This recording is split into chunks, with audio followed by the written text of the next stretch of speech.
Okay. So John Jones on Tuesday night, February 11th, he starts off by saying a lot of things, but the highlights, he says, don't be mad at the judges, be mad at Dominic's conditioning guy. The man started to give up when the water got deep and is now going around doing interviews talking about being robbed. When will these young boys start taking responsibility? Shoulder shrug. That's what's wrong with boys these days. Dominic outstruck me by literally 12 shots. I scored the takedowns, was the aggressor, controlled the octagon every round, had more significant strikes landed. Dominic completely stopped fighting in the championship rounds and has the audacity to be mad at the judges. Shoulder shrug again. Yeah, that was John Jones following his championship performance, UFC 247. It was a unanimous decision from the judges' scorecard, but highly debated by the fans and fighters themselves. Now, I'm not a judge, and I've never judged the MMA fight before. All I could use is my eyes. I knew John Jones, he won the fourth and the fifth round. I was in and out, filling my cup up, talking, so I had to go back and watch the whole fight. And once I watched the fight, I said, yeah, John Jones definitely had the second round. And I wouldn't say definitely by a lot, but it was clear to me that the second round belonged to John, But that's all past now. We got to move forward. Dominic Reyes did a great performance, taking nothing away from him because I'm excited. Whenever I can see somebody put 12 fights in a row and they do things like knock their opponents out and be a man of the word, be humble, but have some brass about them and, be a little showstopper when the time's right, I'm all for it. So Dominic Reyes, he's definitely worthy, and I can see the shine. I can see the star power in Dominic Reyes. He's definitely a cool cat. He lost the fight, so what can you do? Only thing you can do is prepare for the next one. The question is, what's going to happen next?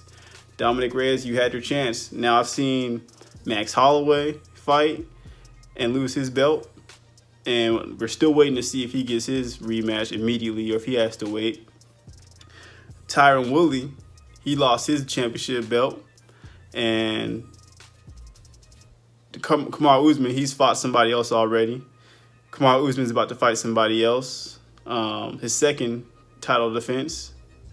And the point I'm trying to make is, I don't know if we're in a stage in UFC specifically that once you have a championship fight, if you go right back into the mix of rerunning that fight back to back.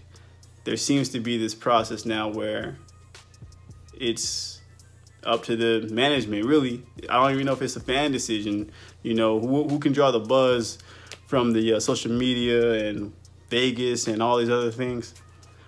Bottom line is this. What we got going on this weekend is Corey Anderson versus Jan Blachowicz. And I know I'm probably saying his name wrong. I'm not sure. All I know is he beat my man Luke Rockhold by TKO last time I saw him. The crowd was talking about Jan's got this crazy jiu-jitsu game. So I know he's got that. He's going against Corey Anderson. Corey Anderson's got this crazy wrestling game. He's a workhorse. He's the type of cat, put his head down and just go to work and,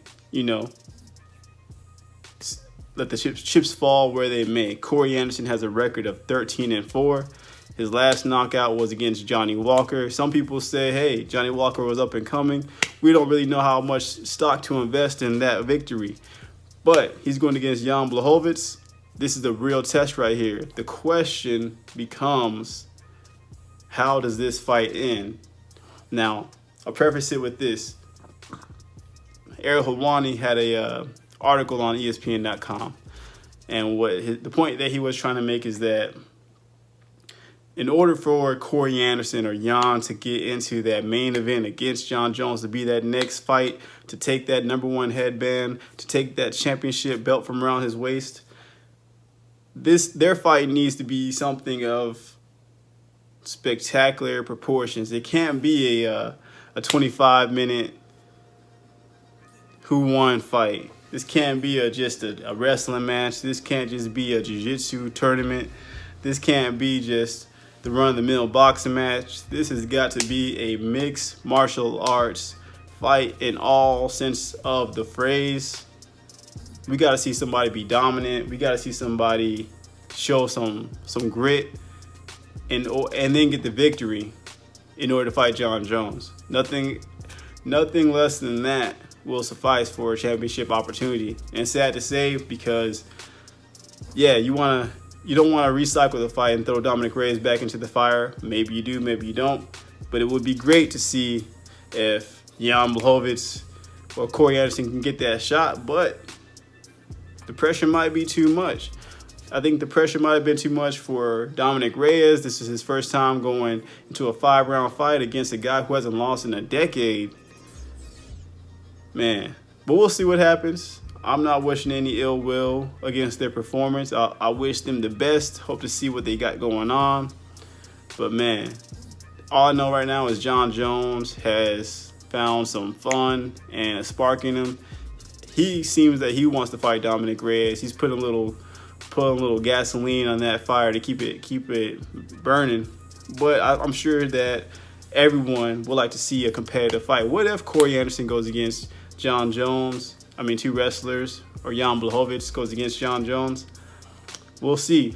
I'm going to make another video after their fight on Saturday. But in the meantime, what I'm going to do, because it's been so talked about, I'm going to post a nice little screenshot here so you can see that when Jon Jones fought Dominic Reyes, all judges have scored the fight in favor of Jon Jones. So it's really not up to debate from a judging perspective at this time.